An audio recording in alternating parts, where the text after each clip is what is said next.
I'm Deborah Uroda for It's Your Money, and we have Brad Tafoya from Tafoya Barrett & Associates in our studio today, and we're going to talk about year-end tax planning. I mean, April 15th comes soon enough. Why do year-end tax planning?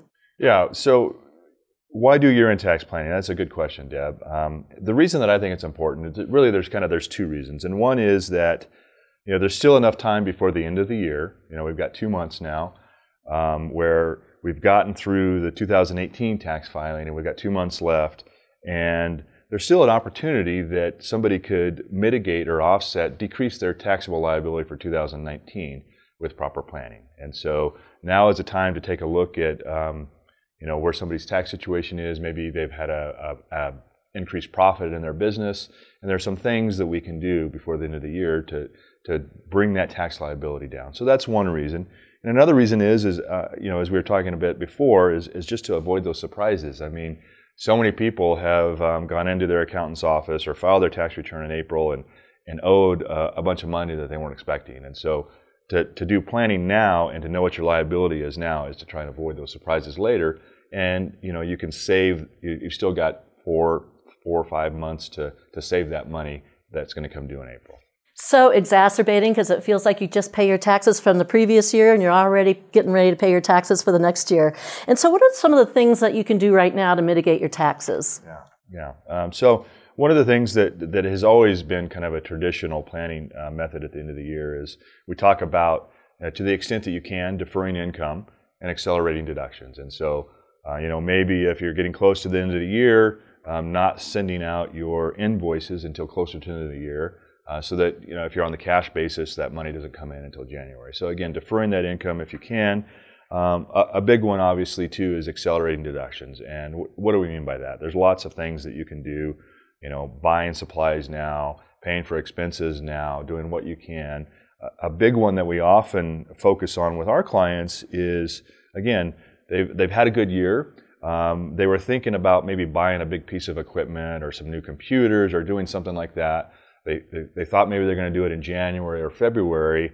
Well, now might be a good time to bring those deductions, accelerate those purchases into the end of the year, again, if they've had a good year, to help offset that profit. So, what about maximizing out your retirement plan? I was advised that I need to put some more money in my IRA to lower my tax liability this year. Is that a good idea? Yeah. Again, that's another one of the things that we typically look at now is maximizing those retirement contributions, both what you've put in and what your employers put in on your behalf, and trying to do that before the end of the year. Some type of retirement plans, especially if it's being done through payroll, those have to be done by the end of the year. If you're a sole proprietor and you have your own contributions that you're doing, some of those can be done up until April 15th. But again, looking at that now and figuring out what you can afford and making a plan for that, whether you have to make those contributions now or you make them later, again, saving that money to be able to do that.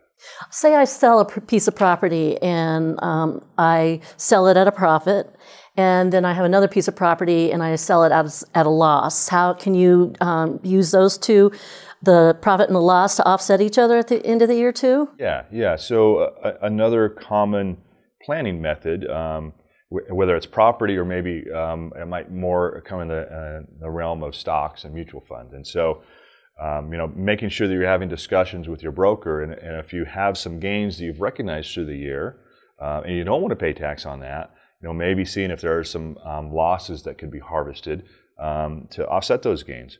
On the flip side of that, though, again, if you're paying attention and talking to somebody who knows what they're doing, depending on the rest of your income, there might be a circumstance where you might actually want to harvest some gains. And so maybe you're in the lower two tax brackets, approximately below $78,000 for a married couple or $39,000 for somebody who's single, and the capital gain rates at those levels are actually 0%.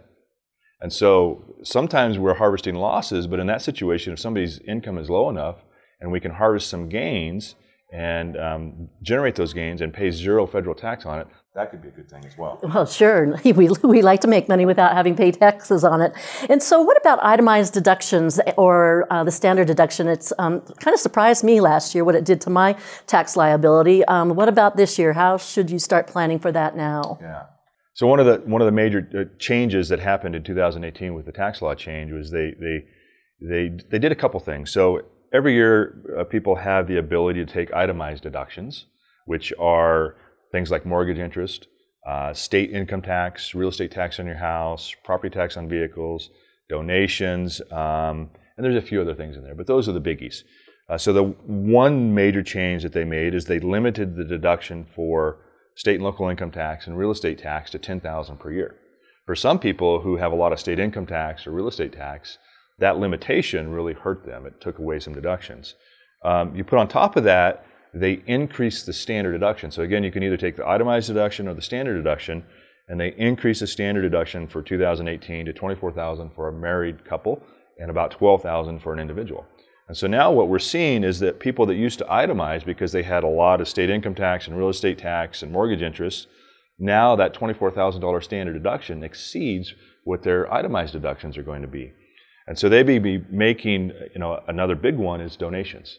A lot of people like to wait till the end of the year to make their donations so they can get that deduction. And so what we found last year is people who thought they were going to get a deduction for their charitable donations on the federal return didn't because the standard deduction exceeded that. So again, sitting down with somebody who knows what they're doing and is able to look at this and advise people properly on whether or not to make that charitable contribution this year, or maybe they double up on all their charitable contributions next year so that they make sure that they can exceed the standard deduction of $24,000. That's called an old trick we used to call bunching. And so you bunch all of your deductions in one year, take itemized deductions, and then the next year you take the standard deduction. You flip-flop back and forth. Okay, yeah, that makes a lot of sense. Well, the good news about the higher standard deduction is that it makes it a lot simpler to fill out your tax return for many people. Sure. Yeah.